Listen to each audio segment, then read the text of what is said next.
día de hoy.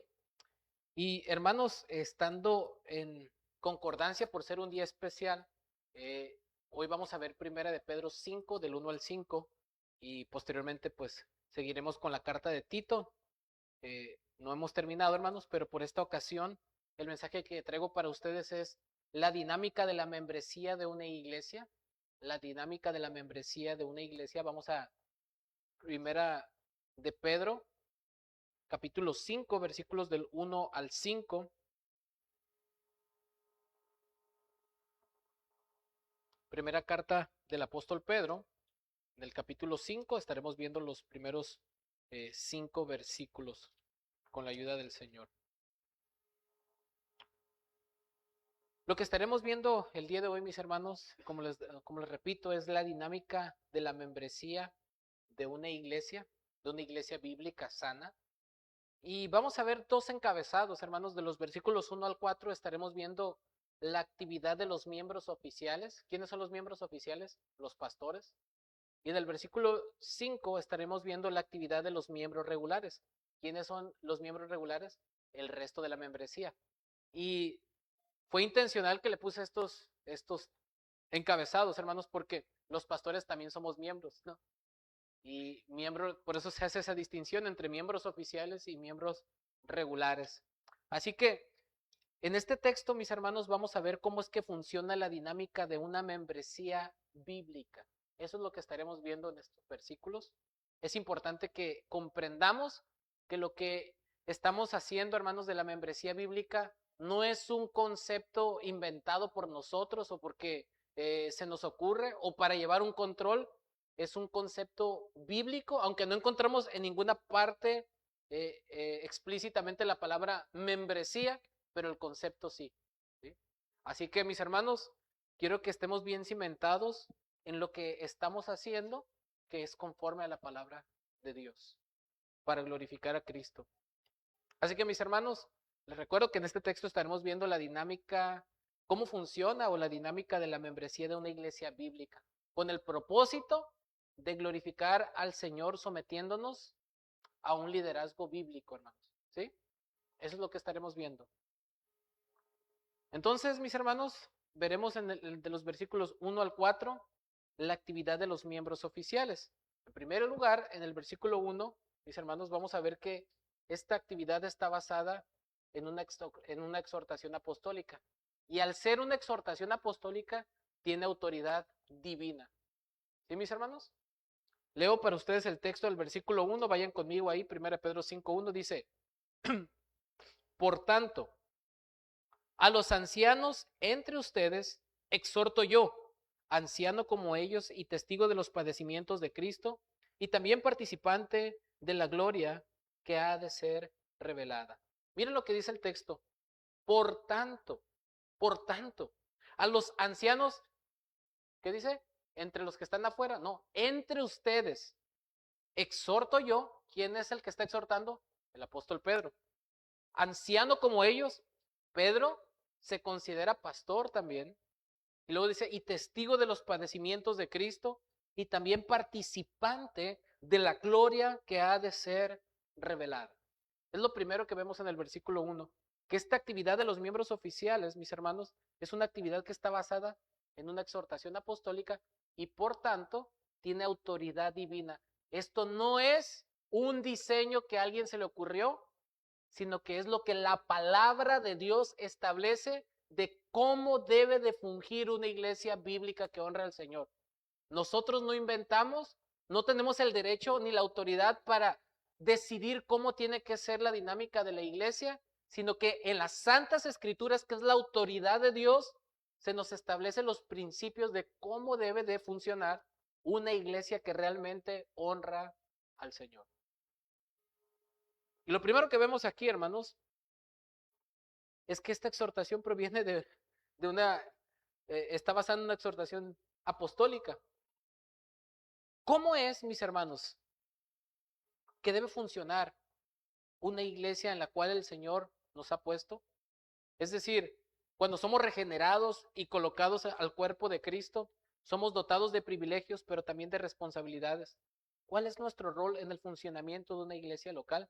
Miren, hermanos, esto está íntimamente ligado con la salvación. Cuando alguien es salvado por gracia, en ese momento también es bautizado al cuerpo de Cristo, forma parte del cuerpo universal de Cristo. Pero también es llamado a formar parte del cuerpo de Cristo en una congregación local. ¿Sí? Esto es importantísimo entenderlo. Lo primero que vemos en el texto es una conjunción que nos conecta con el pasaje anterior. Cuando dice por tanto, está dando una implicación de lo que se dijo anteriormente. ¿Y qué es lo que Pedro viene diciendo desde el capítulo 4, versículos 12 al 19? Está hablando del sufrimiento como cristianos. Miren lo que está diciendo: amados, no se sorprenden del fuego de prueba que en medio de ustedes ha venido para probarlos, como si alguna cosa extraña les hubiera acontecido. Antes bien, en la medida en que se comporten, pero en medida en que se comparten los padecimientos de Cristo, regocíjense para que también en la revelación de su gloria se regocijen con gran alegría. Si ustedes son insultados por el nombre de Cristo, dichosos son, pues el Espíritu de gloria y de Dios reposa sobre ustedes. Ciertamente por ellos Él es blasfemado, pero por ustedes es glorificado. Que de ninguna manera sufra alguien de ustedes, fíjese, como asesino, o ladrón, o malhechor, o por entrometido. Pero si alguien sufre como cristiano, que no se avergüence, sino que como tal glorifique a Dios. Porque es tiempo de que el juicio comience por la casa de Dios. Y si comienza por nosotros primero, ¿cuál será el fin de los que no obedecen al evangelio de Dios? Y si el justo con dificultad se salva, ¿qué será del impío y del pecador?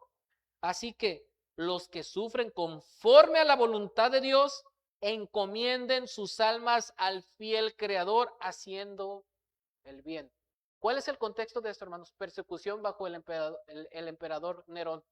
¿Sí? Los cristianos estaban siendo perseguidos. De hecho, en el capítulo 1, Pedro dice: a los expatriados de la dispersión en el Ponto, Galacia, Capadocia, Asia, Bitinia, elegidos según el previo conocimiento de Dios Padre. ¿Cuál era el contexto histórico de lo que estaba pasando aquí, hermanos? Persecución, sufrimiento, hostigación por su fe, ataques. Y aún así, Dios llama a los creyentes a vivir en santidad en medio de tiempos difíciles. Y como iglesia, no se deshace el diseño ni aun cuando hay persecución o tiempos difíciles. ¿Se fijan? La iglesia sigue conservando su misma dinámica en todo momento. El contexto de lo que está hablando aquí es sufrimiento por causa de nuestra fe. Ese, por tanto, entonces conecta el contexto de la carta. Ustedes pueden vivir en santidad aun cuando están siendo perseguidos por su fe. Ese es el contexto. Y por lo tanto, la iglesia como tal debe de funcionar en esa santidad práctica como miembros. La responsabilidad de quienes los pastorean y de ustedes a quienes los pastorean. Eso es lo que se está abordando en esta sección. Los primeros que debían poner el ejemplo, hermanos, de perseverancia, adivina quiénes son. Primero comienza a los ancianos, es decir, los pastores. Esto es importante. Los primeros que deben poner el ejemplo, los primeros que debemos de poner el ejemplo de perseverancia son los pastores. Ya que Pedro escribió bajo este contexto de persecución, las dificultades no menguan la responsabilidad pastoral. Pedro se dirige a los pastores que estaban entre ellos. Es decir, pastores de iglesias locales particulares. No se está refiriendo en un sentido muy general, sino específico. Esas iglesias tenían sus pastores. Eso es importante, ahorita lo voy a explicar. Pero lo primero que quiero que analicemos aquí es el término, el vocablo ancianos. Note cómo Pedro no está diciendo: ruego al pastor que está entre ustedes. No dice al anciano, singular, plural.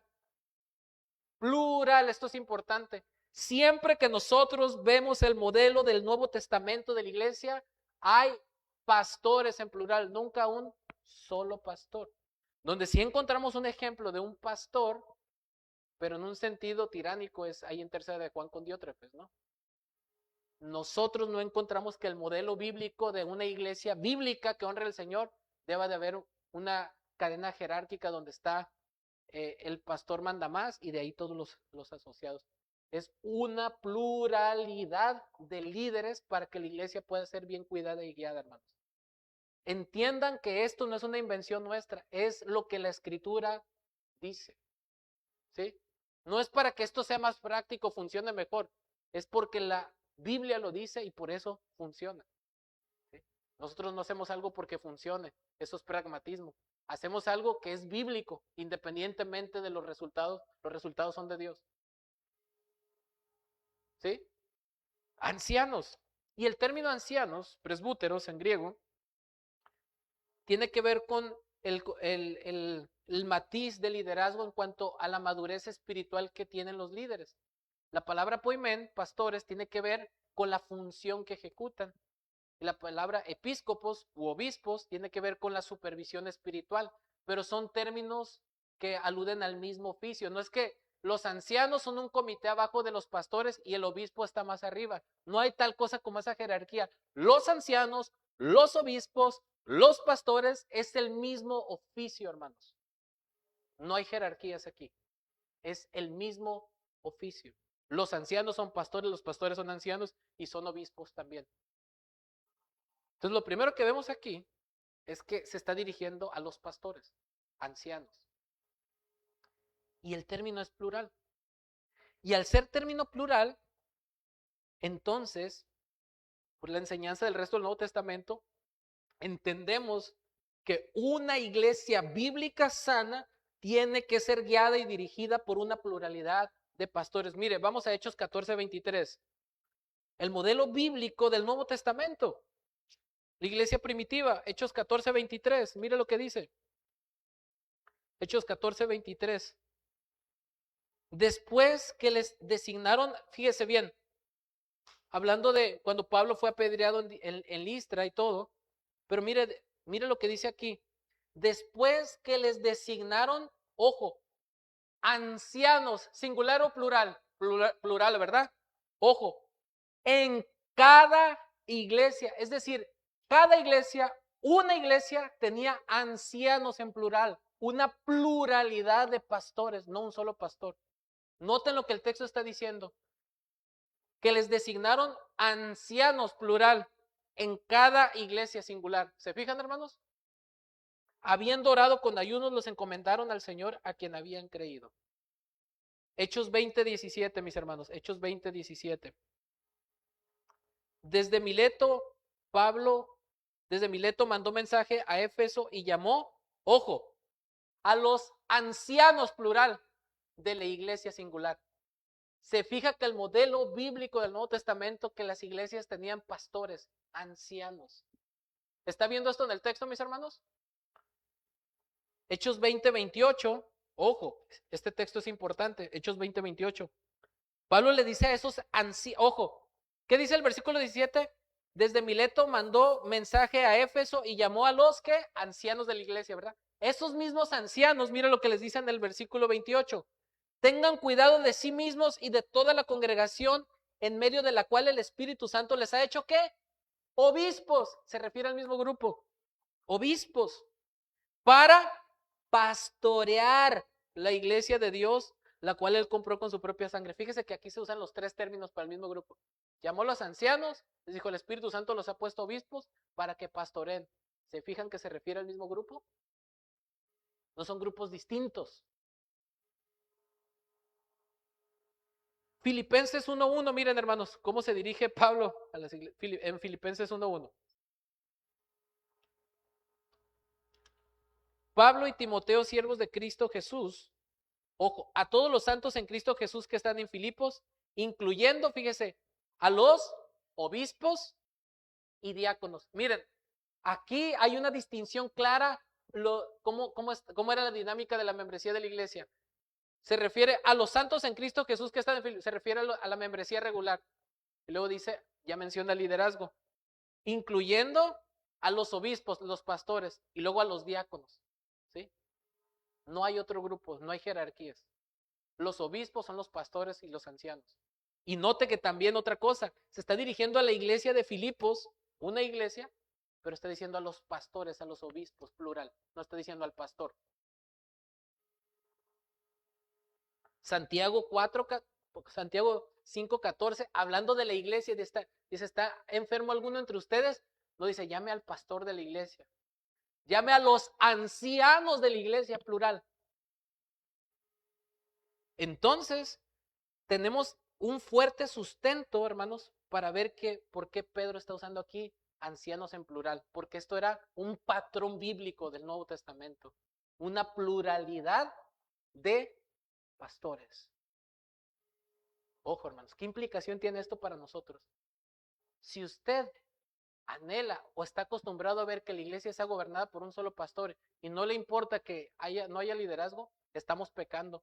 Debemos orar, debemos de anhelar y de clamar al Señor para que envíe obreros a su mies y haya pastores en plural, hermanos. No debemos de acostumbrarnos a un solo líder. Necesitamos líderes, no un líder. Necesitamos líderes, plural, plural. Por eso es importante y necesario que haya discípulos de ministerio. Por eso es importante que estemos orando unos por otros. Una iglesia bíblica sana tiene que tener una pluralidad de pastores. Ahora, ojo, ya lo vimos en Tito capítulo 1, ya prediqué eso. Dice, hay una necesidad de pastores plurales, pero dice, el que fuera irreprensible. Ojo, no porque tengamos necesidad, vamos a poner a cualquiera para el liderazgo. Son personas que tienen que ser con un carácter probado y con una enseñanza probada, si no, no pueden ser pastores. Y ojo, hay iglesias donde hay un solo pastor porque es un cacique, un gendarme, un dictador y no quiere que nadie le haga sombra y no quiere dejar el poder, quiere ser rey sobre una iglesia. Pero en otros casos, hermanos, hay iglesias con un solo pastor que no es un falso pastor, que es alguien que ama al Señor, pero está orando y están esperando el tiempo y capacitando a otros hombres que desarrollen el carácter bíblico para también que la iglesia no caiga en manos de cualquier persona. Entonces hay un balance, no porque, pluralidad de ancianos, ya mañana ya tenemos 15 pastores, a ver quién quiere ser pastor. Eso no tampoco. Se tiene que orar, se tiene que cumplir los requisitos bíblicos, se tiene que examinar, se tiene que probar, se tiene que discipular, se tiene que supervisar. Implica muchas cosas también, hay un balance. No porque querramos tener una pluralidad de ancianos ya el siguiente domingo ya. A ver quién levanta la mano, ¿no? Eso no es así. El que fuera irreprensible, marido de una sola mujer, sobrio, prudente, ya vimos todo eso. Y si quiere recordarlo, puede volver a escuchar esa predicación de Tito, que fueron varias de ese texto, ¿no? No fue una sola. Tenemos claro eso, hermanos. El que anhela el ministerio pastoral debe de tener un fuerte anhelo, pero también debe de cumplir objetivamente lo que la Biblia dice, ¿no? Si no, no podemos ser pastor. Alguien no es pastor porque Dios le reveló en un sueño que iba a ser pastor o porque siente en su corazón que debe de ser pastor. Alguien va a ser pastor porque tiene el anhelo de servir al cuerpo de Cristo, pero también porque Dios se lo confirma a través de la iglesia local que examina, que cumple los requisitos bíblicos y que es irreprensible. Si no, no puede ser pastor. Tenemos el caso, ustedes saben, típico donde se acerca una persona y le dice a un pastor antiguo, siento que el Señor me está llamando al ministerio porque vi que las nubes se formaban así como unas letras que decía SM, SM, y sigue el ministerio. Y luego este pastor le dijo, ¿y no significará sigue sembrando maíz? Eso es muy subjetivo. Dios no llama a nadie por experiencias subjetivas, hermanos, o por revelaciones o por impresiones. Tiene que ser confirmado todo a la luz de los principios bíblicos. Dios pone un fuerte anhelo, obviamente, un deseo que te consume, un peso profundo por las almas, obviamente, todo eso es parte de, pero también Dios lo tiene que confirmar a través de las características y la familia, mi esposa, mis hijos tienen que estar de acuerdo, si no, yo no puedo ser pastor. Lo más seguro es que si tú quieres ser pastor y tu esposa te dijera, tú mi pastor, no es el tiempo. No es el tiempo. Esto es algo muy serio, hermanos, pero es una gran necesidad. Necesitamos pluralidad de hombres piadosos que cuiden el rebaño. A los ancianos, y ojo, hay otra frase que es importante aquí. No dice ruego a los pastores, nomás dice entre ustedes. Esta palabra no está de más porque no nomás dice ruego a los pastores. ¿A los pastores de quién? De entre ustedes. Entre ustedes. Eso implica iglesias locales específicas, particulares. No se está refiriendo en un sentido general. Cada pastor es llamado en el contexto de una iglesia local.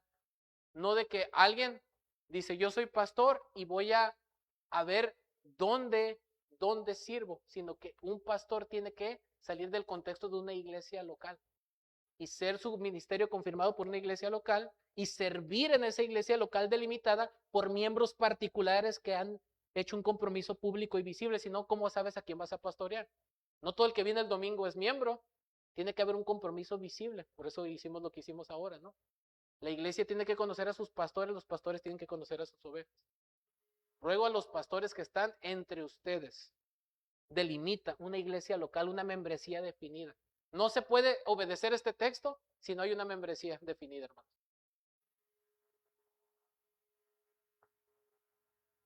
Ruego, exhorto yo, dice. Esta palabra viene ya lo habíamos examinado en Tito 2 del griego parakalei, implica hablar en nombre de Dios y con el poder del Espíritu Santo, significa alentar a alguien para que siga un curso de conducta, pero con un tono de autoridad. Es la misma palabra que se usa en 2 Corintios 5:20 cuando dice que somos embajadores de Cristo como si Dios rogara por medio de nosotros. Es el mismo término ahí. Es un ruego piadoso, pero con un tono de autoridad.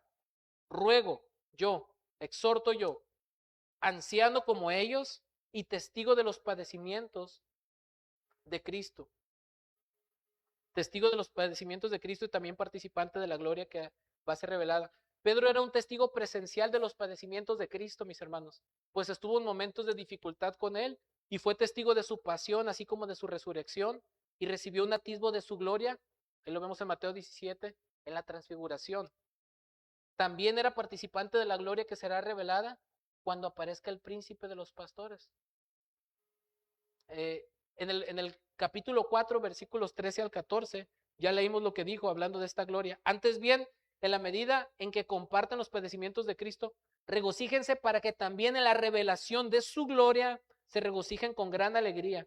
Si ustedes son insultados por el nombre de Cristo, dichosos son, pues el Espíritu de gloria y de Dios reposa en ustedes. Cuando habla aquí testigo de los padecimientos de Cristo y también de la gloria, ojo, está poniendo un contraste. Yo he sufrido por la causa de Cristo, pero también soy participante de esa gloria que va a ser revelada. No aquí hay sufrimiento, cuando Él se ha manifestado. Está alentándolos a perseverar en su responsabilidad pastoral en medio del sufrimiento.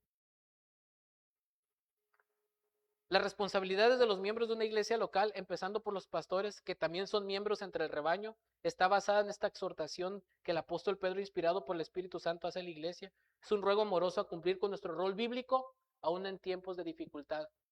El sufrimiento no mengua nuestras responsabilidades. Ese es el principio.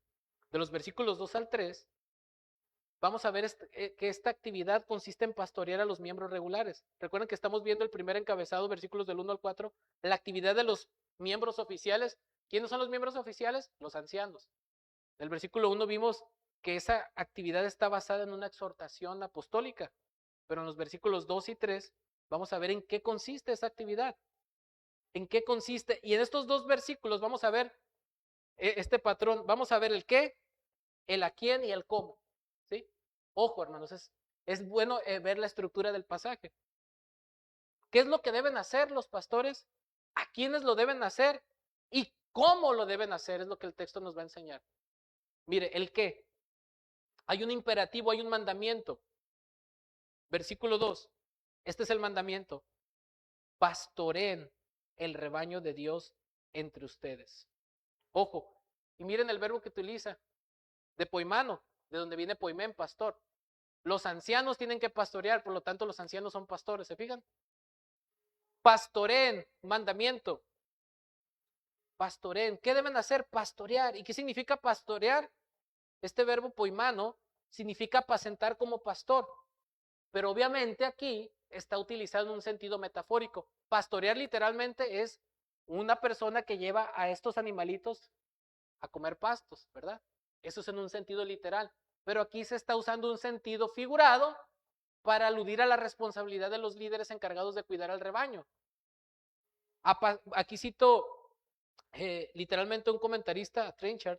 Mira, apacentar o pastorear se deriva de la figura familiar en ámbitos rurales del pastor de ovejas. Sobre todo significa la acción de proveer pastos adecuados, alimentar a las ovejas, guiándolas y también protegiéndolas contra las fieras, ladrones y otros peligros. También incluye la idea de darles descanso, reposo y cuidar de su desarrollo y bienestar en todos los sentidos. Fin de la cita. Cito a la Biblia de Estudio Concisa. La responsabilidad principal de un pastor es alimentar, guiar y proteger al pueblo de Dios. Esa es la idea. Un pastor, ¿qué es lo que hace literal? Cuida las ovejitas de los lobos, las guía a pastar porque no se pueden guiar a sí mismas y las protege, las guía, las alimenta, ¿cierto? Espiritualmente es lo que un pastor hace por medio de la Biblia, de la palabra de Dios, no de sus propias opiniones o ideas. Entonces, ¿cuál es la responsabilidad principal de un pastor, mis hermanos? Pastorear. ¿Y cómo se pastorea principalmente? Por medio del alimento de la palabra de Dios, la predicación, la consejería, el cuidado pastoral. Todo eso implica, hermanos. Ahora, ¿a quiénes? ¿A quiénes lo deben hacer? Dice, pastoren. Pastoren, dicen. ¿Ahora qué? El rebaño de Dios entre ustedes. ¿A quiénes lo deben hacer? ¿A quiénes deben de pastorear? Al rebaño de Dios que está entre ustedes. Nuevamente delimita la esfera, la iglesia local. Los creyentes son vistos como un rebaño, un grupo de ovejas, bajo el cuidado de un pastor. Esta figura es un equivalente a la palabra iglesia o eclesía, hermanos. Miren, un pasaje paralelo en Hechos 20, 28, pasaje paralelo. Por tanto, mirad por vosotros y por todo el rebaño. ¿Se fija que se utiliza esta misma palabra? Aquí cito textualmente a otro autor, Jonathan Leeman. Los cristianos usan la palabra iglesia, por ejemplo en Hechos 8:3, y Saulo asolaba a la iglesia y entrando casa por casa arrasaba a hombres y mujeres y los entregaba a la cárcel. Hechos 11:22, llegó la noticia de estas cosas a oídos de la eclesía, de la iglesia que estaba, miren, ojo, esto es importante, la iglesia que estaba ¿dónde? En Jerusalén. Había una iglesia en un lugar geográfico, una iglesia local reunida visible, ¿se fijan? Y enviaron a Bernabé que fuese hasta Antioquía. Los cristianos usan la palabra iglesia para identificarse a sí mismos en la vida comunitaria. Las personas pertenecen a algo que es corporativo y mayor que lo individual. Fin de la cita. En otras palabras, yo amo a Cristo, yo soy cristiano, pero no quiero saber nada de la iglesia, no me congrego. Eso es una falacia, contradice las escrituras. Tú no eres cristiano si no amas a la iglesia, si no te reúnes y si no perteneces a una iglesia local. Obvio. Hay contextos donde una persona se puede convertir, pero no hay una iglesia bíblica y anda buscando. Esos son casos particulares, pero me refiero a que alguien abiertamente que se resista de, yo amo a Cristo y soy cristiano, pero no quiero saber nada de institucionalismo y yo puedo ser cristiano desde mi casa. Eso es una falacia, es una falsedad, es antibíblico.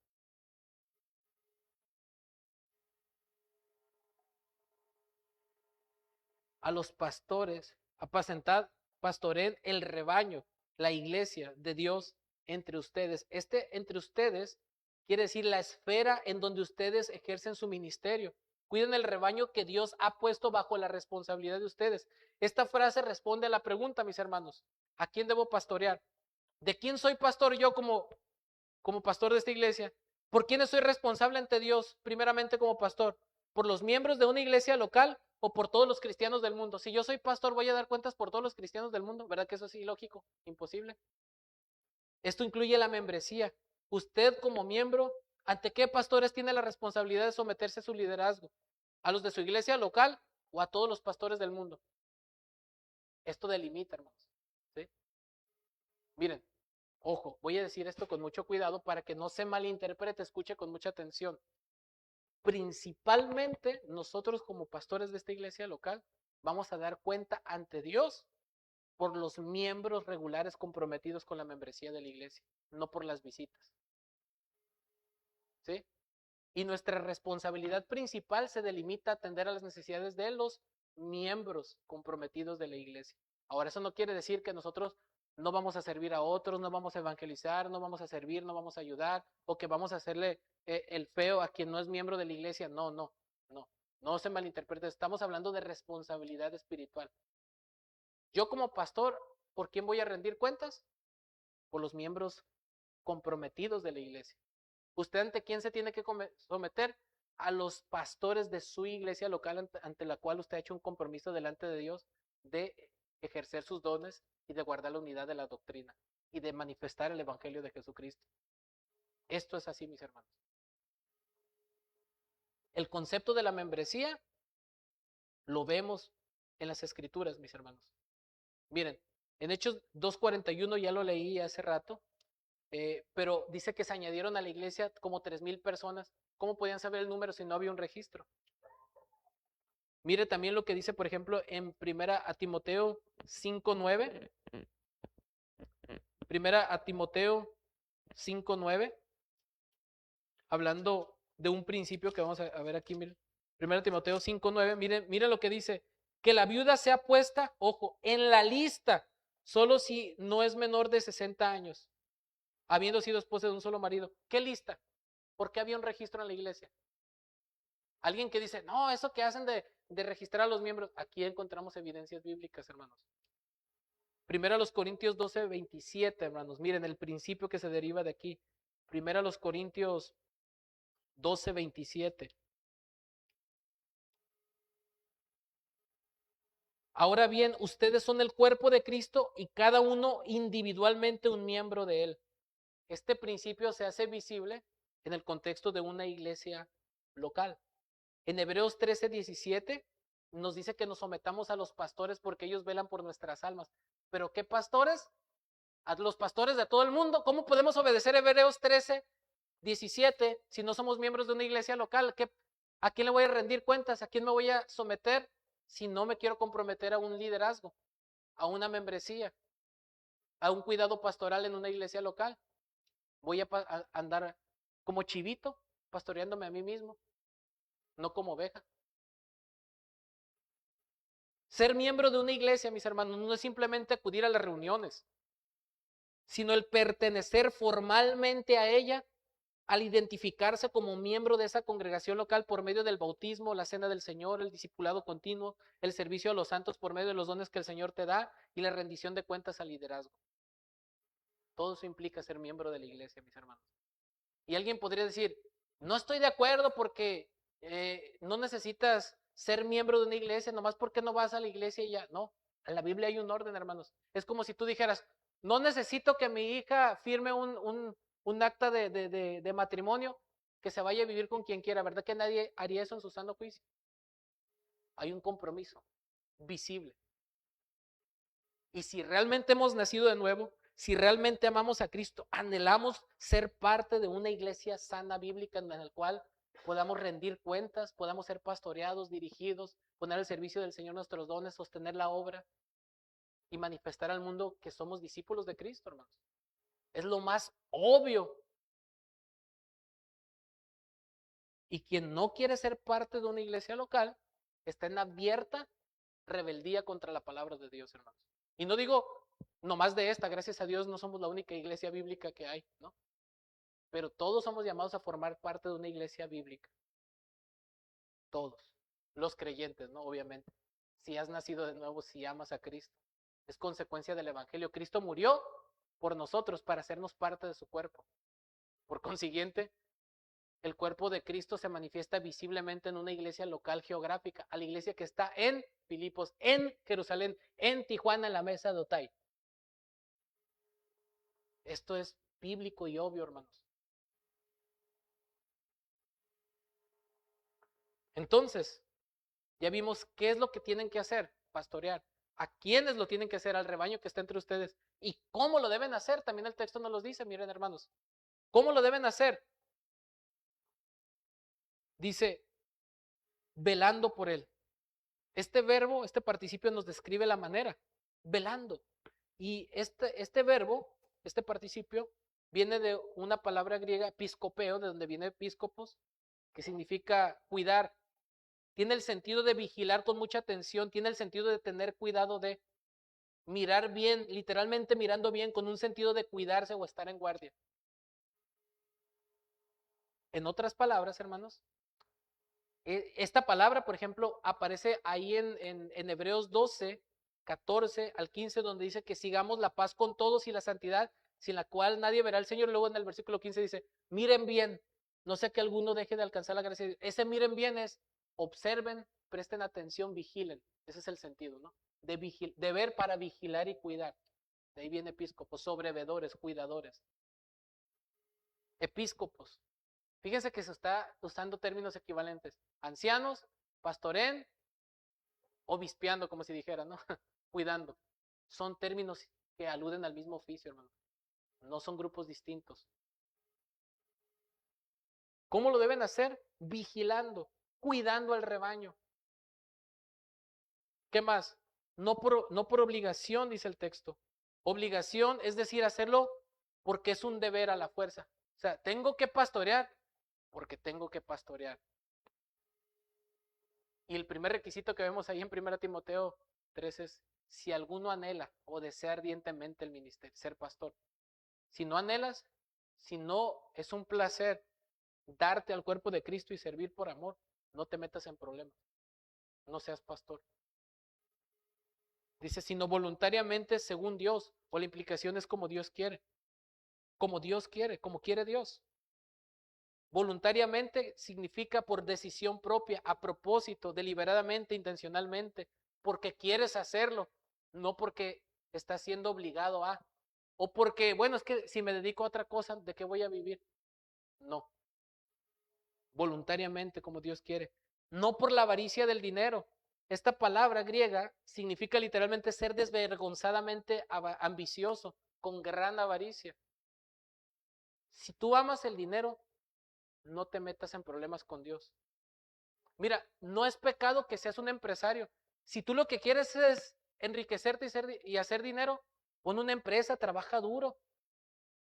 Ponte a vender tamales, burritos, no sé, inventa algo y haz una empresa y que el Señor te bendiga y gloria a Dios. Pero no uses la iglesia para enriquecerte. No te metas al ministerio o pienses que por ser pastor, Dios tiene que darte todas las riquezas. Porque eso sería una motivación que nos descalifica. Ojo, aunque la Biblia enseña que la iglesia es responsable de sostener a los pastores que se dedican a predicar y enseñar, porque los obreros dignos de su salario, y la iglesia tiene la responsabilidad de sostener a aquellos que se dedican de tiempo completo a esta labor. No quita la responsabilidad de la iglesia, pero la motivación del pastor no debe de ser lo que va a recibir de la iglesia, sino su servicio al Señor. Y por consecuencia, la iglesia que ama al Señor y ama a sus pastores, ¿cómo no se va a dar a sí misma para que puedan ejercer su labor de la mejor manera? ¿No es cierto? Pero la motivación, hermanos, no por la avaricia del dinero, sino con sincero deseo. Con sincero deseo, es decir, con el deseo de hacerlo, no por las ganancias personales, sino por amor. Hacer algo por obligación y no por amor, hermanos, es una grosería. No honra a Dios. Si usted hace un ministerio porque está obligado y porque lo tiene que hacer, o por lucirse, o por cualquier otra motivación, no está honrando a Dios. La motivación debe de ser el amor. El amor. Tampoco, dice el texto, como teniendo señorío sobre los que han sido confiados, les han sido confiados, sino demostrando ser ejemplos del rebaño. Por ahí alguien dijo, platicando con uno de los hermanos aquí del liderazgo, que el camino fácil es mandar, pero el camino difícil es ser el ejemplo, ¿verdad? Es más fácil ordenar que modelar. Pero miren lo que el Señor Jesucristo dijo en Mateo 20, el 20-28. El modelo bíblico para el liderazgo que honra a Dios. No es un modelo dictatorial, sino un modelo de liderazgo bajo servicio sacrificial. Mire, Mateo 20, del 20 al 28 dice, escuche, entonces se acercó a Jesús, la madre de los hijos de Zebedeo con sus hijos, y postrándose ante él le pidió algo. Jesús le preguntó, ¿qué deseas? Ella le dijo, ordena que en tu reino estos dos hijos míos se sienten uno a tu derecha y el otro a tu izquierda. Pero Jesús dijo, no saben lo que piden. ¿pueden beber la copa que voy a beber? Ellos respondieron, podemos. Él les dijo, mi copa ciertamente beberán, pero el sentarse a mi derecha y a mi izquierda no es mío el concederlo, sino que es para quienes ha sido preparado por mi Padre. Al oír esto, los otros 10 se indignaron contra los 2 hermanos, pero Jesús llamándolos junto a él dijo, escuchen esto, ustedes saben que los gobernantes de los gentiles se enseñorean de ellos y que los grandes ejercen autoridad sobre ellos. En el mundo así es. Los poderosos oprimen a los más débiles, a los que tienen subordinados. No ha de ser así entre ustedes. Ustedes no son como los reyes, como jefes, sino que el que de entre ustedes quiera llegar a ser grande será su servidor, y el que entre ustedes quiera ser el primero será su siervo, así como yo. O sea, el Hijo del Hombre no vino para ser servido, sino para servir y para dar su vida en rescate por muchos. Ese es el principio, hermanos. No un autoritarismo, no. Lo debes de hacer porque yo soy el pastor y te lo digo y te callas. No. Amado hermano y hermana, Dios te lo dice por su palabra. Y si tú no obedeces la palabra de Dios, vas a tener consecuencias tristes para ti. Y como te amo y quiero lo mejor para ti, principalmente para la gloria de Dios, te animo que obedezcas al Señor obedeciendo la Biblia. Pero nosotros también tenemos que estar modelando el ejemplo, no contradiciendo lo que predicamos y decimos con nuestra vida. No es fácil, por eso necesitamos mucha oración, porque todos somos débiles y necesitamos de la gracia. El cómo entonces ya lo vimos. Ya vimos el qué, pastoren, el a quién, al rebaño que está entre ustedes. El cómo, ya lo vimos del versículo 2 al 3. No por avaricia, dice, no por obligación, sino voluntariamente, como quiere Dios, no por la avaricia del dinero, sino con sincero deseo, tampoco como teniendo señorío sobre los que les han sido confiados, sino demostrando ser ejemplos del rebaño. Ahora, esta actividad de los miembros oficiales, cumplida fielmente, tiene una recompensa. Hay una motivación aquí, miren el versículo 4. Y cuando aparezca el príncipe de los pastores, ustedes, ¿a quién se refiere ustedes? A los ancianos. Ustedes recibirán la corona inmarcesible. Hermanos, la esperanza en la gloria venidera era la motivación importante de Pedro y sus lectores, ya que estaban pasando tiempos de persecución. En el capítulo 4, versículo 13 dice, antes bien, en la medida en que comparten los padecimientos de Cristo, regocíjense para que también en la revelación de su gloria se regocijen con gran alegría. Ahorita están siendo perseguidos, pero gócense porque cuando Él se revele en su manifestación de su gloria, nosotros también vamos a ser glorificados y el gozo va a ser infinito. Ahorita tienen que sufrir por un poco de tiempo, pero la gloria en que nosotros ha de manifestarse va a ser eterna. Tengan paciencia, aguanten un poco en este mundo caído. Somos peregrinos y extranjeros aquí. Como dice un himno, no puede el mundo ser nuestro hogar. No hagan moradas permanentes aquí. Aquí vamos de paso. Nuestra verdadera vida está en Cristo y será plena cuando Él se manifieste. Aquí estamos en stand-by, en espera. Lo mejor viene, no está aquí. Si no, dígame, luchando todos los días contra nuestro egoísmo, contra nuestro pecado, con un mundo caído. Lo mejor no puede, aunque hay cosas hermosas en el mundo porque sigue reflejando Dios su gloria, lo mejor está cuando la redención sea completa en Cristo, hermanos. Esa es la motivación. Cuando aparezca el príncipe de los pastores. Ojo, el versículo 4 nos da la motivación correcta para cumplir el ministerio. Dios está interesado no solo en lo que hacemos, sino en lo que nos motiva a hacer lo que hacemos. Dios no solamente ve lo que hacemos, sino escudriña el corazón.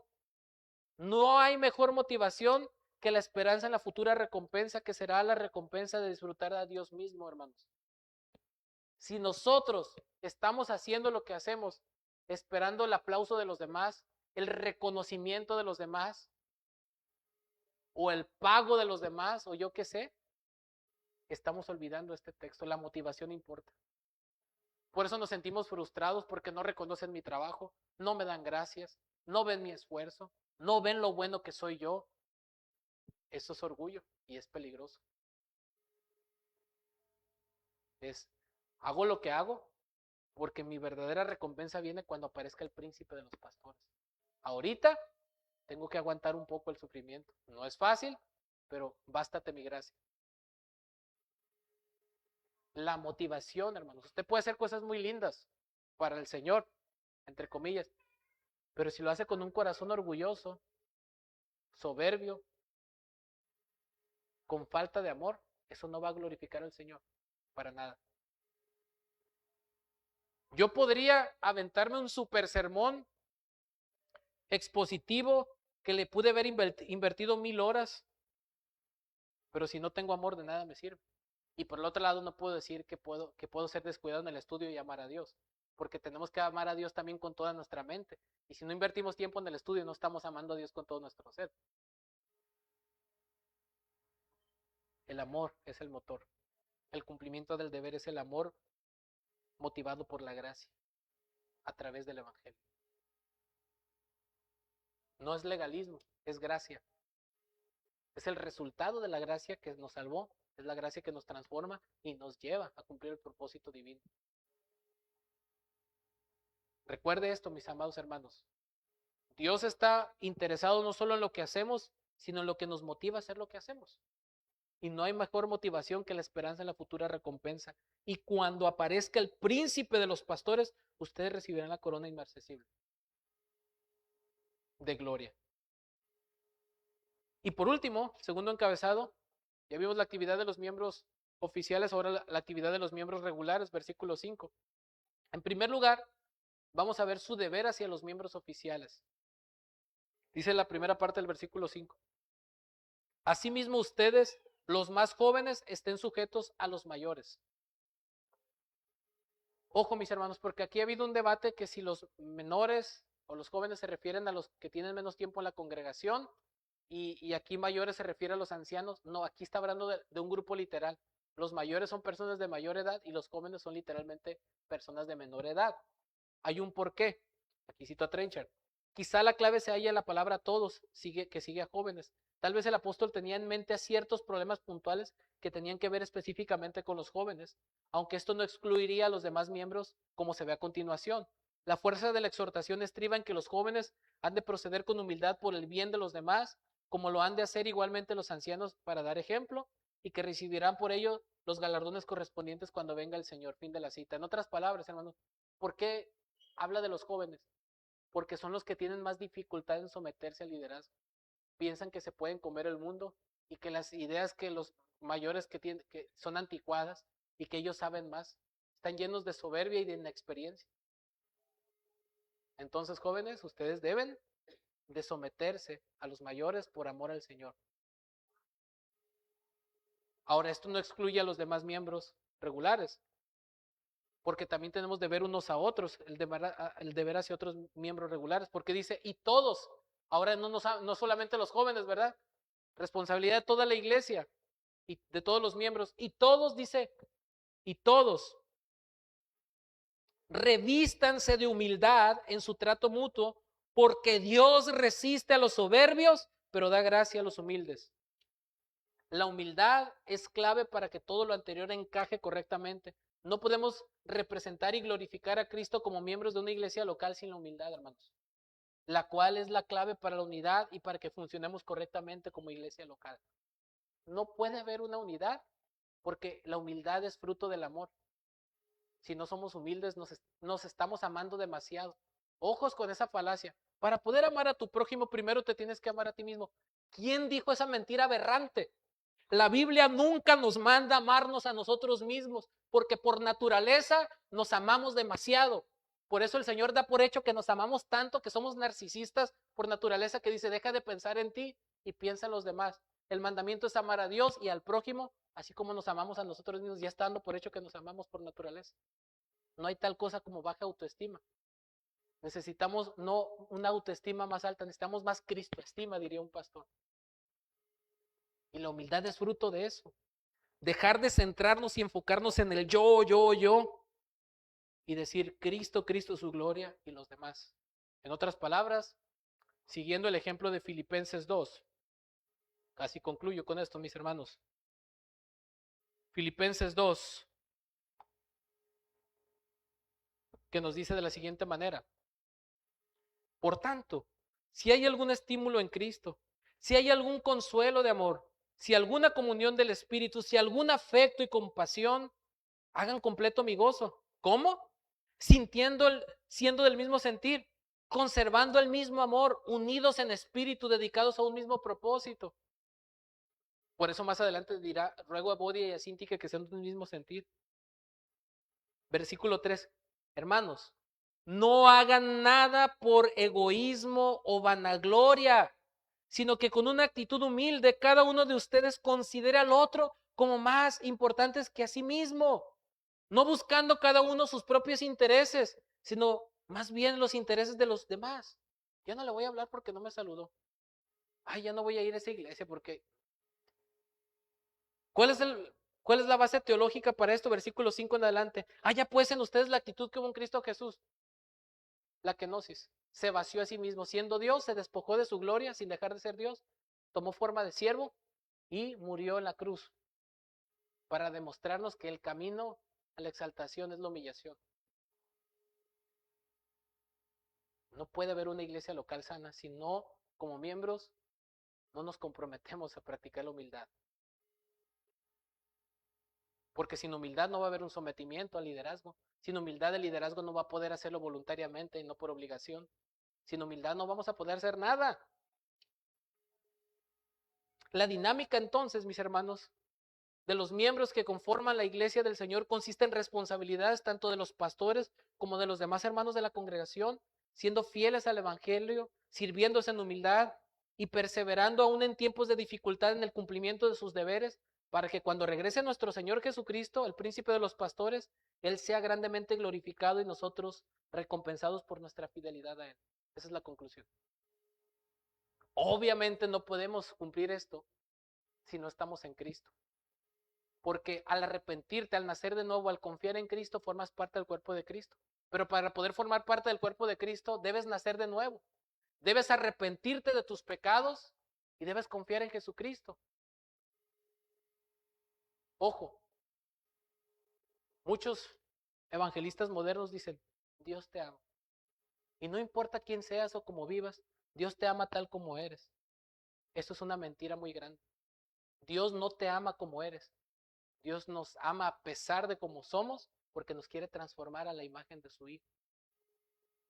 Pero para que tú puedas experimentar el amor de Cristo, tú debes arrepentirte, darle la espalda al pecado y entender que vas rumbo al infierno y que eso mereces por tu pecado que te separa de Dios, pero que Dios amó tanto al mundo que entregó, que dio a su propio Hijo para que todo aquel que en Él cree no se pierda, mas tenga vida eterna. Y si tú te arrepientes y acudes a Cristo, Él te perdona y pasas a formar parte de su cuerpo, de sus miembros.